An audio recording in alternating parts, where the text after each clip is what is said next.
তো ফ্রেন্ডস, তোমরা তো দেখতেই পেয়েছো ওটির পরে আর কোনো ভিডিও করা হয়নি। তো এখন হচ্ছে পরের দিনের সকাল। হসপিটালে 2-3টে দিন কিভাবে কাটিয়েছি সেই ভিডিওটা শেয়ার করব। আশা করি তোমাদের ভালো লাগবে, দেখতে থাকো। এখন সকালে জাস্ট একটু উঠেছি, এখনও স্লাইন চলছে আর প্রচুর ব্যথা। তোমরা সবাই জানো এই সময় কেমন ব্যথা হয়। এই সময় একটাই কথাই মাথায় ছিল যে আমি আবার আগের মতো হতে পারবো তো, মানে এরম মনে হচ্ছিল। তো এইদিকে দেখো পুচকুকে খাওয়াতে চলে এসছে। ওকে 2 দিন পর্যন্ত ফর্মুলা মিল্কই দেওয়া হয়েছিল। ও তো শুধু ঘুমিয়েই আছে, দেখো ওকে ওঠানোর চেষ্টা করছে। ও একদম খিদে পেলেও কাঁদছে না, শুধু ঘুমিয়েই যাচ্ছে। রাতে তারপরে সবাই বাড়ি চলে এসেছিল, আর ওখানে আমার ছদ্দি ছিল। এখন ছদ্দি বাড়ি চলে এসছে, এখন বদ্দি এসছে, হাজব্যান্ড এসছে। দেখো ও পুচকু ওর বাবার কোলে প্রথমবার গেল। ও তো খুব ভয় পাচ্ছিল, বলছে এত ছোট বাচ্চা আমি আগে কখনো কাউকেই নিইনি।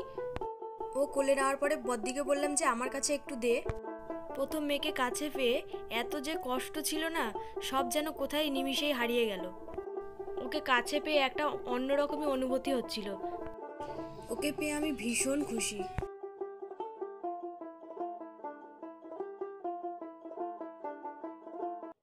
এখন হচ্ছে পরের দিনের সকাল। তো হসপিটাল থেকেই আমাকে খাবার দিয়েছে, ছানা দিয়েছে, সুজি দিয়েছে, চা দিয়েছিল। তো সেগুলোই আমি সকালবেলায় খাচ্ছি এখন। তারপরে আবার ওর পুচকুর বাবা এসেছে, পুচকুর সঙ্গে একটু গল্প করছে। দেখো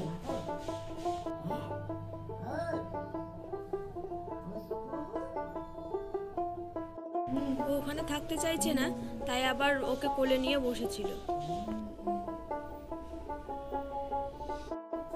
এখন মনে হচ্ছে খুব খিদে পেয়েছে, দেখো কেমন ভাবে হাত খাচ্ছে।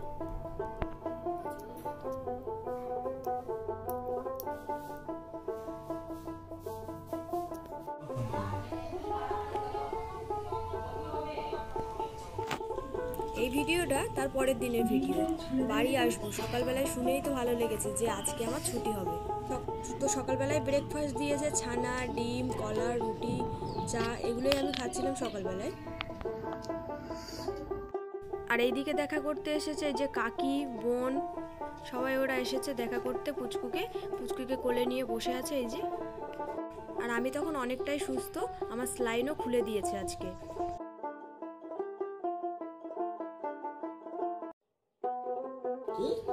তারপর ওরা চলে যাওয়ার পর আবার বর্দি এসছে, বর্দি এই যে কোলে নিয়ে বসে আছে পুচকুকে।